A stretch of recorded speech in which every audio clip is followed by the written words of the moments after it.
So ons begin vandag met die Bybelboek Jakobus en daar's verskeie redes hoekom ons besluit het om op Jakobus te doen. En die hoofrede is eintlik maar dat Jakobus is 'n praktiese boek. Dis praktiese geloof. Jakobus skryf nie soos Paulus. In al Paulus se briewe skryf hy 'n paar hoofstukke teologie en dan sê hy vir ons hoe moet ons hierdie teologie prakties toepas in ons lewens. Wat ons sien van Jakobus is hy's 'n praktiese ou. Van die tweede vers af van hoofstuk 1 begin hy met praktiese geloof. En dit is iets wat ons nodig het. Gelowiges vandag het praktiese geloof nodig, omdat ons in 'n wêreld leef waar ons oordonder word met valse geloof, valse inligting. Ons lewe in die informasie-era, ons weet nie wat is die waarheid nie, ons weet nie hoe om ons geloof uit te lewe nie. En dit is hoekom ons manne bymekaar gekom het en ons het besluit om Jakobus deur te werk, sodat ons kan sien hoe moet ons werklik lewe. Nou voordat ons na die boek gaan kyk, kom ons bid, dan vra ons die Here se seën oor die reeks en ook oor vandag. Kom ons bid saam. Almagtige God en Hemelse Vader, ons kom vanoggend bymekaar as kinders van U, Here, en ons het 'n begeerte vanoggend om U beter te leer ken. Here, elkeen van ons wat hier sit vanoggend, is hier vir U. Ons is hier omdat ons U wil leer ken. Ons is hier omdat ons 'n begeerte het, Here, maar ons weet ook en ons erken dit ook, Here, dat U daardie begeerte vir ons gegee het. En ons loof en ons prys U daarvoor, Here. Here, ons kom nederig vanoggend voor U en ons vra vir U seën U eie woorde asseblief, Here. Seën U woorde dat dit sal wortel skiet in ons harte, Here, dat dit nie net in ons koppe sal bly as kennis nie, Here, maar dat dit in ons harte sal wortel skiet sodat ons dit sal lewe. Here, dat ons 'n lewende geloof sal hê, dat ons 'n geloof sal hê wat eer sal bring aan U. Here, seën my ook asseblief dat ek U woorde reg sal gebruik, dat U alleen verheerlik sal word. Amen. So julle kan julle Bybel sal dan oopmaak by Jakobus 1. En vanoggend gaan ons net 'n inleiding hê basies in hierdie brief en dis nodig dat ons eers 'n inleiding moet hê. Ons moet 'n fondasie lê van Jakobus, van elke nuwe boek. Ons moet verstaan wie die skrywer is van die boek. Ons moet verstaan aan wie hy die brief oorspronklik geskryf het. En dan baie belangrik moet ons verstaan wat is die tema van die brief. Want dit gaan vir ons die konteks gee waarin die brief geskryf is. En sonder die konteks gaan ons nie hierdie brief kan apply op ons eie lewens nie. So, ons gaan vandag 1 Johannes, julle hoor, Jakobus 1 vers 1 lees. En ek lees uit die woord van die lewende God. Jakobus, 'n diensknegt van God en die Here Jesus Christus, aan die 12 stamme wat in die verstrooiing is, groete. Tot so vers. Ons gaan net by hierdie vers kom vandag. Soos wat die gebruik is van skrywers 2000 jaar terug, begin hulle met hulle eie name. Julle weet, as ons byvoorbeeld nou briewe skryf of e-mail skryf of boodskappe skryf, dan eindig ons met ons naam en ons sê aan Piet of aan Koos. Die mense 2000 jaar terug het hulle eie name eers geskryf en dis hoekom sê hy Jakobus. Maar ons moet nou bepaal wie is hierdie Jakobus. Want as ons die Nuwe Testament lees, dan sien ons baie Jakobusse. En is baie belangrik dat ons presies weet wie was hierdie Jakobus gewees wat hierdie brief geskryf het. En as ons deur die Nuwe Testament lees, dan is daar 2 Jakobusse wat prominent uitstaan wat moontlik die skrywers kan wees. En die eerste een is Jakobus, die seun van Zebedeus, wie Jesus geroep het as 'n disipel. En ons lees van hom in Matteus 4 vers 21 en daar staan: en toe hy daarvandaan verder gaan, dis nou Jesus, sien hy 2 ander broers, Jakobus en die seun van Zebedeus en Johannes, sy broer in die skei saam met hulle vader Zebedeus, besig om hulle nette heel te maak en hy het hulle geroep. En daar word Jakobus die seun van Zebedeus geroep as 'n disipel.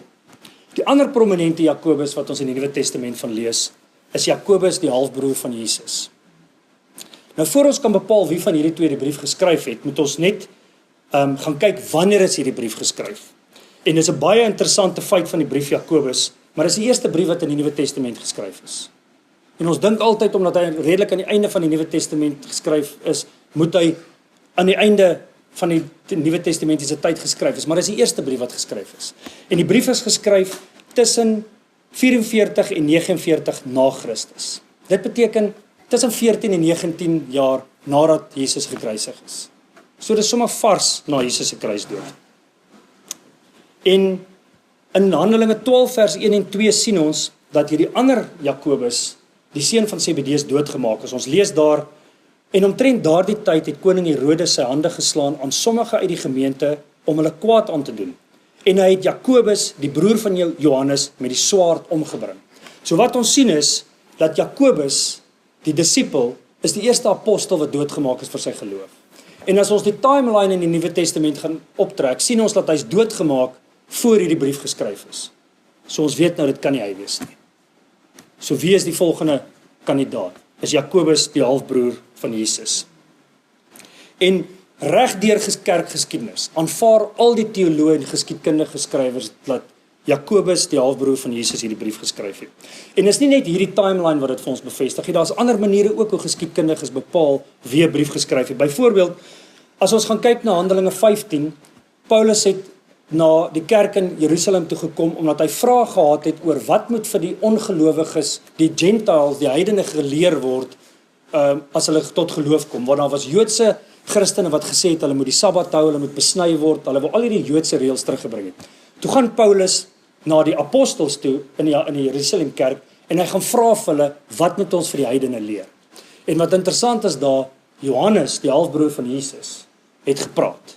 Hy het die antwoord gegee en hy het die brief geskryf wat Paulus toe saamgevat het. So wat ons sien is, alhoewel Johannes nie 'n apostel was nie, was hy die leier gewees van die eerste kerk in Jerusalem. En wat ons sien daar is, as ons Handelinge 15 vers 23 gaan lees, dit sê, en hulle het deur hulle bemiddeling dit geskrywe, die apostels en die ouderlinge en die broeders aan die broeders uit die heidene in Antiochië en Sirië en Sicilië groete. So hy begin hierdie brief met die woord groete, en as ons Jakobus 1 vers 1 gaan lees, sien ons in die laaste woord is ook groete. So die skryfstyl, sien ons is ook dieselfde. En dan is daar 'n klomp ander skryfstyle, briewe wat geskryf is en metodes wat geskiedkundiges 100% bevestig dat Jakobus, die halfbroer van Jesus, is die skrywer van hierdie brief. So, ons weet nou dat Jakobus, die halfbroer van Jesus, die brief geskryf het. Nou moet ons gaan kyk, wie was Jakobus gewees? En wat ons weet van hom is, hy was die oudste seun van Josef en Maria na Jesus. En onthou, Jesus was die eerste seun gewees, maar ons praat van die halfbroer van Jesus, want Josef was nie Jakobus se pa nie.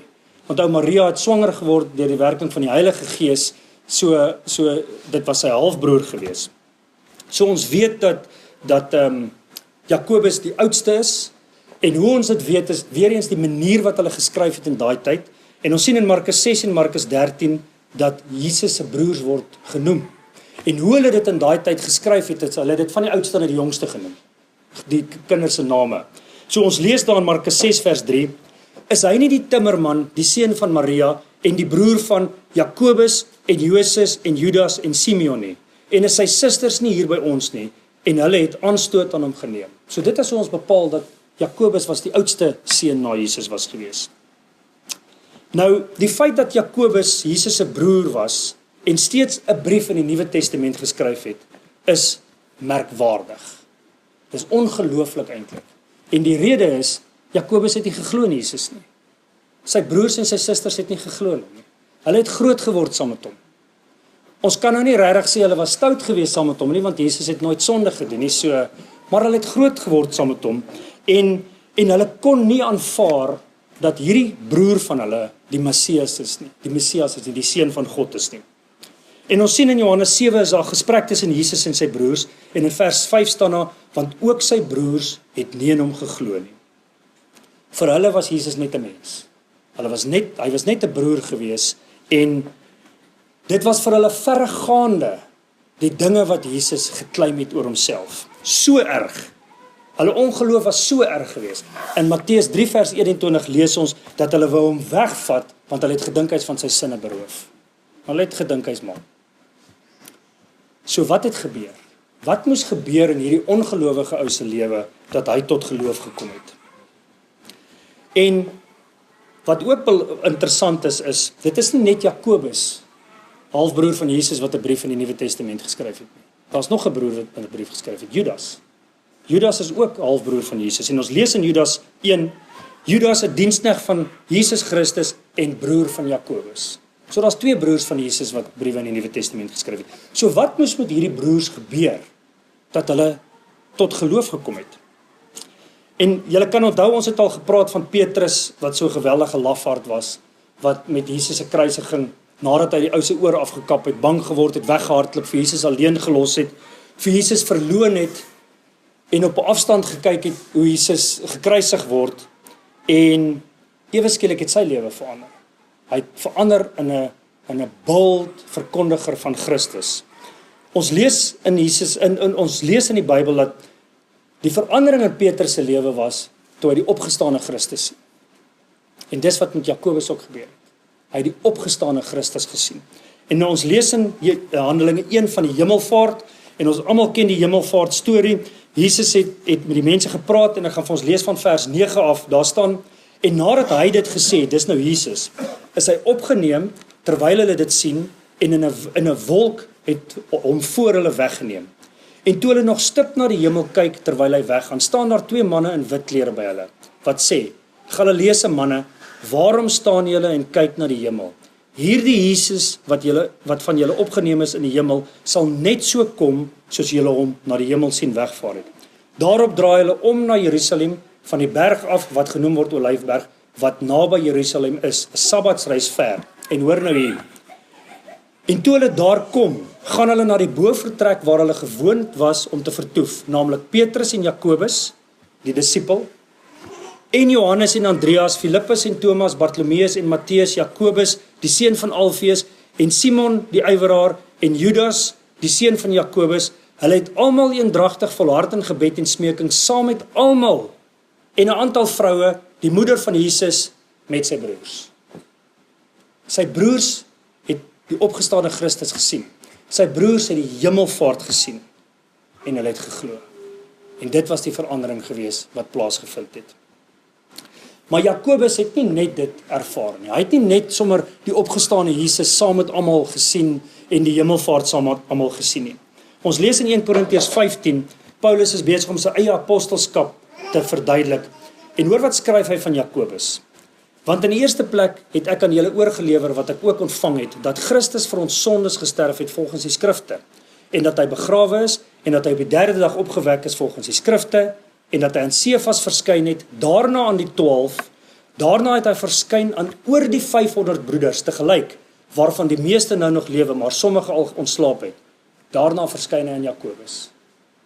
Hy het 'n spesiale verskyning aan Jakobus gehad. En ons kan maar net spekuleer hoekom, en ons kan maar net dink, dit was om Jakobus se hart totaal te oortuig. Om Jakobus op te rig vir hierdie ongelooflike belangrike werk wat hy oor 15 of 18 jaar gaan hê om hierdie brief te skryf vir ons. En dit het so 'n impak op Jakobus gehad, van 'n ongelowige tot 'n gelowige. Hoor wat skryf Jakobus in Jakobus 1 vers 1. Jakobus, 'n diensknegt van God en die Here Jesus Christus. Jakobus kon gesê het, Jakobus, die broer van Jesus. Hy kon gesê het, Jakobus, die oudste broer van Jesus. Maar hy is so nederig. Hy sê, 'n diensknegt van God en die Here Jesus Christus. Nou die woord diensknegt in Grieks is doulos, en dit beteken slaaf. Maar dis nie net slaaf nie, dis 'n gebore slaaf. So hy het hom gesien as iemand wat gebore is in die diens van Christus. Dit is hoe nederig hy was. Nou daar was geen twyfel by Jakobus gewees dat Jesus God was nie. Daar was geen twyfel by Jakobus gewees dat Jesus die Messias is nie. En tog het hy geweet dis sy halfbroer, want hy het saam met hom groot geword. Maar die agting en die geloof vir Christus was so groot gewees, dat hy homself sien as onderdanig aan Christus. En soos ek nou genoem het, Jakobus het baie vroeg in sy, kom ons sê dit nou maar, sy geloofsloopbaan 'n sentrale rol gespeel in die kerk. Dit is baie interessant as ons gaan lees in Handelinge toe, Judas het homself gehang, toe vaar Jesus op, toe is die uitstorting van die Heilige Gees, toe moes hulle 'n nuwe apostel kies. En Jakobus was daar. en hulle het hom nie eers genomineer nie. Dink nou mooi daaroor. Dis die broer van Jesus. Hulle nomineer hom nie eers om 'n apostel te word nie. En die rede is, hy het nie geglo van die begin af nie. Dit is hoekom hy nie apostel geword het nie. So hy was deel van hierdie hele proses gewees. En soos wat ek nou genoem het, hy in die Handelinge 15 het hy die brief geskryf van die Jerusalem kerk. En die rede was, die apostels het uitgegaan om die evangelie te verkondig. En Johannes is aangestel as hoof van die gemeente. Hy was die herder van die gemeente in die kerk gewees. Wat ons nog weet van Jakobus, is hy het 'n bynaam gehad. In Engels is dit James the Just, in Afrikaans Jakobus die regverdige, en hy het die bynaam gekry omdat hy 'n rein en gehoorsame lewe gelei het. En ons kry hierdie inligting nie in die Bybel nie, maar ons kry dit uit geskiedkundige geskrifte. Daar was 'n geskiedkundige gewees, Josephus, en hy het geskryf, en hy het ook vir ons geskryf dat Jakobus is in 62 na Christus doodgemaak. Hy is doodgemaak vir sy geloof. Die hoëpriester Ananus het 'n bevel gegee dat Jakobus gestenig moes word, omdat hy bedreiging was vir die Joodse geloof. So dit is wie Jakobus is, die skrywer van die brief. Nou moet ons gaan kyk aan wie hy die brief geskryf. En daar staan aan die 12 stamme wat in die verstrooiing is. Nou dis baie belangrik by elke brief en elke boek wat ons in die Bybel kry. Ons moet gaan kyk aan wie is dit geskryf. Ons moet die konteks bepaal, wat het die eerste lesers ervaar toe hulle hierdie brief gelees het. Want wanneer ons die konteks reg bepaal, kan ons die applikasie op ons lewens reg kry. En as ons die konteks verkeerd het, dan gaan ons die Bybel verkeerd interpreteer, en ons gaan in die Bybel lees wat ons in die Bybel wil hê. So dis baie belangrik dat ons na hierdie konteks kyk, want iets wat ons moet onthou, en is vreemd op die ore, maar die Bybel is nie vir ons geskryf nie. Die Bybel is nie aan ons geskryf nie, ekskuus. Die Bybel is vir ons geskryf. En dis baie belangrik om dit te besef. Ons is nie die eerste lesers nie. So die konteks waarin die eerste lesers gelewe het, moet ons verstaan. Ons moet verstaan hoekom het die skrywer sekere opdragte gegee, sekere maniere geskryf, en dan apply ons dan die applikasie op ons lewens. So wat dit beteken is, dat om die Bybel korrek te interpreteer, moet ons gaan weet aan wie hy geskryf. En hy skryf vir Joodse Christene. Nou, hierdie Joodse Christene is Jode, wat tot bekering gekom het, hulle het wedergeboorte het plaasgevind, en Jesus Christus was hulle Here en hulle redder gewees. Net soos Jakobus, want Jakobus was ook 'n Jood gewees. En baie van hierdie Jode het versprei oor die wêreld as gevolg van vervolging. En hierdie gelowiges aan wie Jakobus geskryf het, was heel moontlik dieselfde gelowiges aan wie Petrus geskryf het. En ons sien dit in 1 Petrus 1, hy skryf Petrus, 'n apostel van Jesus Christus, aan die vreemdelinge van die verstrooiing in Pontus, Galasië, Kappadosie, Asië en Bithynië. So dis 10 en dieselfde gelowiges aan wie hy geskryf het. So wat interessant is God het vervolging gebruik om die evangelie te versprei. Want die Jode is vervolg, en so het hulle versprei oor die wêreld, en so is die evangelie aan ons verkondig. Want wat ons altyd moet onthou, die eerste gelowiges was Jode gewees. Dis nie heidene gewees wat tot geloof gekom het, dit was eers Jode, en toe heidene. Wat ook gebeur het is, soos met almal van ons, Jode het getrek, hulle het na ander dorpe toe getrek, hulle almal het nie in Jerusalem gebly nie, en so het die Jode reg oor die wêreld versprei. En elke jaar het Jode Jerusalem toe gekom om die feeste te hou, en wanneer die feeste klaar is, dan het hulle teruggegaan na hulle eie huise toe, en in Handelinge 2 vers 5 lees ons, en daar het in Jerusalem Jode gewoon, godsdienstige manne uit elke nasie wat onder die hemel is. Met ander woorde, die Jode het letterlik versprei oor die hele wêreld, die bekende wêreld op daai stadium. Toe word die Heilige Gees uitgestort, die mense praat in tale, en is belangrik om te noem, hulle het in regte tale gepraat. En hoe weet ons hulle het in regte tale gepraat? Die Bybel sê vir ons hulle het in regte tale gepraat. Vers 6-8 sê vir ons, en toe hoor ons hulle, elkeen in ons eie taal waarin ons gebore is. Partners en meders en Elamite en die inwoners van Mesopotamië, Judea, Kappadosie, Pontus en Asië, Frigië en Pamfilië, Egipte en die streke van Libië, by Sirene en Romeine wat hier vertoef, Jode en Jodegenote, Kretense en Arabiere, ons hoor hulle in ons eie taal oor die groot dade van God spreek. So die uitstorting van die Heilige Gees het hulle die gawe van werklike tale ontvang, hulle het die evangelie verkondig, die Jode het teruggegaan na hulle huise toe en die evangelie is verder verkondig. So dit is hoe die eerste evangelie verkondig is. So, na die uitstorting van die Heilige Gees, 'n paar jaar later, het Nero die Christene begin vervolg en die Jode wat agtergebly het in Jerusalem is vervolg in die Romeinse Ryk. Hulle is doodgemaak en hulle het gevlug en dit is vir hulle wat Jakobus skryf. So hoekom is dit op ons van toepassing? Want hulle is Christene. Net soos wat ons Christene is, hulle word genoem Joodse Christene, hy skryf daar van die 12 stamme van Israel, maar hulle is Christene. En dit wys weer eens vir ons dat of jy nou 'n Jood is, en of jy 'n Arabier is, en of jy 'n Zulu is, en wat jy ook al is, as jy 'n Christen is jy my broer en my suster. So hier sien ons die eerste teken, dat die evangelie is aan almal versprei oor die wêreld. Hoe jy aan die buitekant lyk, het geen invloed by God nie, geen invloed nie. Soos ek gesê het, Jakobus was 'n Jood, en hy het vir die Jode geskryf, maar dis Joodse Christene, en dit is hoekom dit van toepassing is op ons, want hulle is Christene. Al was hulle Jode gewees, maar hulle was Christene gewees. Met ander woorde, dit wat op hulle van toepassing is, was 2000 jaar terug, is op my en jou van toepassing vandag, in 2025 ook. Die geestelike uitdagings wat hulle 2000 jaar terug gehad het, is presies dieselfde geestelike uitdagings as wat ek en jy vandag. Presies dieselfde, daar's geen verskil nie. Ons lewenstyle verskil, maar dis dit. Die geestelike uitdaging is presies dieselfde. So nou weet ons wie was Jakobus, ons weet wie was sy eerste lesers gewees, nou kom ons by die tema van die brief. Nou julle dames wat nou al ietsie diamants gekry het, die eerste woord wat jy vra, sê jy diamantring of 'n oorbel of 'n hangertjie of ietsie gekry, die eerste ding wat jy vir jou man vra, vir jou verloofde vra, is dit eg? Is this the real thing? Want jy wil weet of dit eg is. Nee, want dit is waardevol. Jy gaan heel moontlik vra vir 'n sertifikaat, om seker te maak, dat jou diamant eg is. En as jy hom gaan verseker, gaan jou versekering verseker vir jou sê, ons wil 'n sertifikaat hê, want ons wil seker maak hierdie ding is eg. As jy, ons manne sal nou hier meer weet, as jy byvoorbeeld 'n tweedehandse kar gaan koop, dan wil jy 'n tipe waarborg gee op hierdie kar, want dit is 'n waardevolle ding wat jy koop. Jy wil seker maak al die parte is getoets, want dit is waardevol.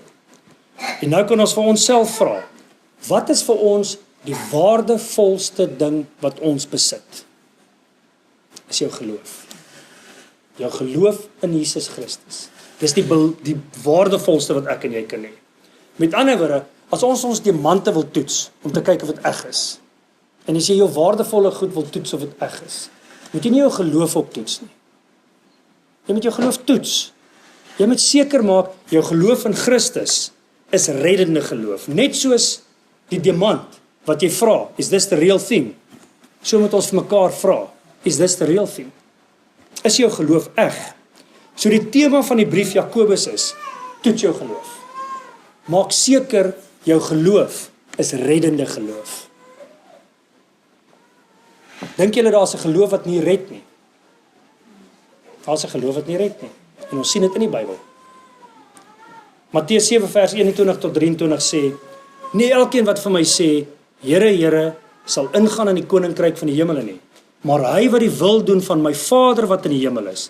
Baie sal daardie dag vir my sê, Here, Here, het ons nie in die naam geprofeteer en in die naam duiwels uitgedryf en in die naam baie kragte gedoen nie. En dan sal ek vir hulle sê, ek het julle nooit geken nie. Gaan weg van my af.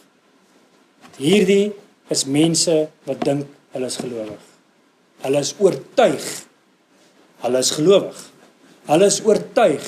Hulle aanbid vir Christus. Maar hulle doen nie. Hulle het geloof wat nie red nie. En ons sien dit in Johannes 6. Jesus het wonderwerke gedoen, hy het vir die mense kos gemaak. En onthou 2000 jaar terug, die moeilikste ding vir daai mense was gewees om elke dag te kan eet. Hulle het in 'n woestyn gebly. Hulle het nie 'n drive-through gehad nie. Hulle moes hard werk om te kan eet. Dis waaroor hulle lewens gegaan het. So toe Jesus vir al hierdie mense kos maak, toe sê hulle ons gaan hom koning maak, want hy gaan vir ons elke dag kos gee. En toe begin Jesus preek. Toe sê hulle, nee, hierdie woorde is te hard. Ons gaan nie vir hom luister nie. So hulle geloof in hom was vir werke gewees. Nie vir sy redding nie. En hierdie gelowiges waarvan ons lees in Matteus 7, was passievol gewees. Hulle het gesê, Here, Here, ons het dan al hierdie goeders vir jou gedoen. Hulle het gedink hulle doen goeie werke en hulle het gedink dat God was tevrede met hulle gewees. En Jesus sê vir hulle, ek het julle nooit geken nie. Dit moet die mees angswekkende woorde wees wat jy ooit in jou lewe kan hoor. Nou moet ons vra, in wie het hulle geglo? Wat het hulle dan geglo? In Johannes 4 is Jesus besig om met die Samaritaanse vrou te praat. En hoor wat sê hy vir haar? Maar daar kom 'n uur, en dit is nou, wanneer die ware aanbidders van die Vader in gees en waarheid sal aanbid. Want die Vader soek ook mense wat hom so aanbid. God is gees, en die wat hom aanbid, moet in gees en waarheid aanbid. As jy vir God aanbid, en jy aanbid vir God nie in waarheid nie, aanvaar God nie jou aanbidding nie. Hy doen dit nie. Dit moet op die waarheid gebaseer word. En waar vind ons die waarheid? In die Bybel. Ons kan nie self besluit hoe ons vir God wil aanbid nie. Ons kan nie Sondag hiernatoe kom en kom halleluja, kumbaya, omdat dit vir ons lekker is nie. Dit gaan nie oor ons nie. Hierdie gathering van ons gaan nie oor ons nie. Dit gaan oor God. Ons kom om te kom aanbid. Ons kom vir God aanbid. En ons moet seker maak ons aanbid vir God in waarheid. En dis waaroor hierdie brief gaan. Toets jou geloof. Maak seker jou geloof is waarheid. Johannes wil hê, dis die eerste brief wat geskryf word in die Nuwe Testament. Daar's geen teologie in hierdie brief nie. Julle gaan in die volgende paar maande sien, daar word geen teologiese lerings gegee nie. Want hy glo die mense is gelowig. Maar toets dit. Maak seker jy is gelowig. Hier's 13 toetse in hierdie boek, in hierdie brief. Dis 'n waardevolle geskenk vir my en jou. Julle sal sien in die volgende paar maande, dis ongelooflik waardevol.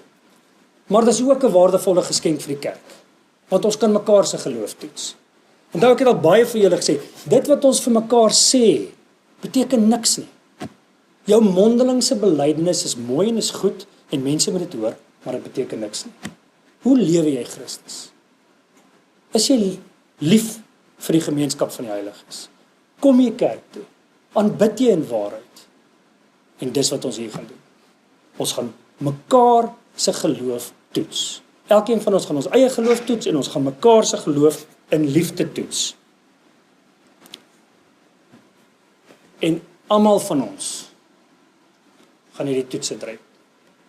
Niemand van ons, as ons nou punte daaraan kan koppel, nee, niemand van ons gaan 100% kry in een van hierdie toetse nie. So moet nie dink jy gaan nou onder 'n vergrootglas geplaas word en daar gaan vir jou gesê word jy sê gelowig nie. Ons is nie perfek nie. Ons is sondaars. Ons almal sukkel met sonde. Ons almal wat hier sit het verskillende sondes waarmee ons sukkel. Hierdie proses waarmee ons besig is die heiligmakingsproses. Ons is besig om gevorm te word, om verander te word, om te lyk soos Christus. Jou geloofslewe gaan nie oor perfeksie nie. Jou geloofslewe gaan oor direksie. Daar was net een perfekte, en dis Christus. So as jy sien, jy val in een van hierdie toetse, wat jy gaan, en wat ek ook gaan, moenie in sak en as gaan sit en dink, o genade, ek is nie goed genoeg nie. Want ek wil sommer nou al vir jou sê, jy is nie goed genoeg nie. Jy het geen vermoë om enigeen van hierdie toetse deur te kom op jou eie nie. Jy gaan moet bid hieroor, en jy gaan moet vir God smeek vir die werking van die Heilige Gees. Jy gaan elke dag moet smeek vir genade, want dis wat ek en jy nodig het. Ons het elke dag genade nodig. En as jy sien jy val in een van die afdelings van hierdie toetse, bid daaroor. Maak 'n studie daarvan. Ondersoek jou eie lewe. Praat met iemand daaroor. Iemand wat jy vertrou. Paulus skryf in Filippense 2 dat ons moet werk aan ons redding. Nie werk vir ons redding nie, ons moet werk aan ons redding. In bewering en vrees in die Here. As jy die begeerte het om God in waarheid te aanbid, dan gaan jy self ondersoek doen. Jy gaan jou eie lewe ondersoek. En ek het dit vir julle gesê op 'n vorige geleentheid. Ons almal gaan baie meer eina sê as amen in die volgende paar maande. Maar dis die suiweringsproses waarmee God besig is. God gebruik hierdie om die onsuiverhede uit ons uit te brand. En dit gaan taaf wees. Ek kan nou vir julle sê, dit gaan taaf wees. Dit gaan moeilik wees. Ek gaan nou vir julle die toetse noem, dan gaan julle hoor, dit is moeilik. En elkeen van ons verskil hierso. Soos ek nou gesê het, ons elkeen het ander swakpunte in ons lewens. Ons het ander sondes, ons het verskillende sondes wat ons pla. Maar daar's een ding wat dieselfde is tussen almal van ons. Ons almal het sonde. En ons almal het sondaars. Ons almal is sondaars. En ons almal het genade nodig. Ons het Christus nodig elke dag. So hierdie toetse gaan jou heiligmakingsproses dalk bietjie na die volgende vlak toe vat. En dis wat ons nodig het. Dit gaan dit bietjie refine, as ek die Engelse woord kan gebruik. Maar dit gaan belangrik wees, dat jy eerlik moet wees met jouself. Jy moet na jou eie tekortkominge kyk, jy moet bid daaroor, jy moet vir die Here vra vir wysheid, sodat jy deur die krag en die werking van die Heilige Gees, jou eie lewe kan aanpas by die beeld van Christus. Onthou, God het jou hart kom verander. God het aan jou genade getoon, en God het jou gered. En God het vir jou die Heilige Gees gegee, as 'n gawe. Maar is jou verantwoordelikheid om gehoorsaam te wees. Dis jou verantwoordelikheid om die Bybel te bestudeer. En is jou verantwoordelikheid om dit wat jy leer, toe te pas in jou lewe. Ons is nie robotte nie. God manage ons nie met touwtjies, soos hierdie marionet poppe nie. God los jou met 'n verantwoordelikheid. En jou verantwoordelikheid is om gehoorsaam te wees aan die woord van God. So hierdie tema van hierdie brief is, toets jou geloof. Is it the real thing? En die 13 toetse, dis praktiese dag tot dag dinge wat ons elke dag deurgaan. En die eerste toets is die toets van volharding en lyding en beproewing. Dan is dit die toets van, wie blameer jy? As daar dinge verkeerd gaan in jou lewe. Daar gaan ons almal sê Anna. Die derde toets, die toets van jou reaksie op die woord van God. Met ander woorde, as jy die waarheid hoor, wat doen jy daarmee? Die toets van onpartydige liefde, die toets van geregverdige werke, die toets van die tong. Die toets van nederige wysheid, die toets van wêreldse genot, die toets van afhanklikheid, die toets van geduldige volharding, die toets van jou woord, die toets van jou gebedslewe, en dan die toets van geloof. En dis die 13 toetse in die brief van Johannes. En dit gaan ons 'n paar maande vat om deur hierdie toetse te gaan, want ons gaan intensief na elke toets kyk. Elkeen van ons moet hierdie toetse sien as 'n geskenk van God af, want dit is. Jy het die geleentheid om jou eie geloof te toets, en om seker te maak, jy aanbid God in waarheid. God vereis dit. God vereis van my en jou, om hom in waarheid te aanbid. So volgende week gaan ons begin met die eerste toets, die toets van volharding en beproewing. Dit is vers 2 tot 12, so julle is welkom om 'n bietjie te gaan lees en te oordink en bid daaroor. Ek sien geweldig uit daarna om my eie geloof te toets in die volgende paar maande, en ek hoop werklik, julle sien ook uit daarna. Hierdie was nou die fondasie van die boek Jakobus. So volgende week sal ons begin en dit uitlê. Kom ons bid saam. Here, soos ons reeds gesien het, is daar 'n groot waarskynlikheid dat die volgende paar weke en maande vir ons hard gaan wees. Here, dit gaan moeilik wees om ons eie lewens te ondersoek. Here, dit gaan moeilik wees om eerlik te wees voor U oor ons eie sondes.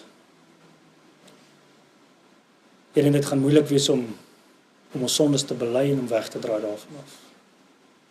Here, maar dit is hoekom U Seun Jesus Christus gestuur het, sodat ons verlos kan wees van die slawerny van sondes. En Here, nou gee U vir ons die geleentheid om ons eie geloof te toets, en dis 'n voorreg, Here. Here, gaan met elkeen wat hier is, asseblief, Here, dat hulle harte sal voorberei, Here, dat hierdie woord wortel sal skiet in hulle harte, Here. Here, dat almal van ons sal kom met verwagtende harte om ons eie geloof te toets. Here, gee vir elkeen van ons wat hier is 'n begeerte om meer soos U Seun Jesus Christus te lyk. Here, gee vir elkeen van ons 'n begeerte vir U woord, Here. Gee vir ons 'n begeerte vir U waarheid, Here. Here, en dan gebruik ons gemeente, Here, om Uself te verheerlik. Ons vra hierdie dinge in die wonderlike Seun Jesus Christus se naam. Amen. So ons gaan sommer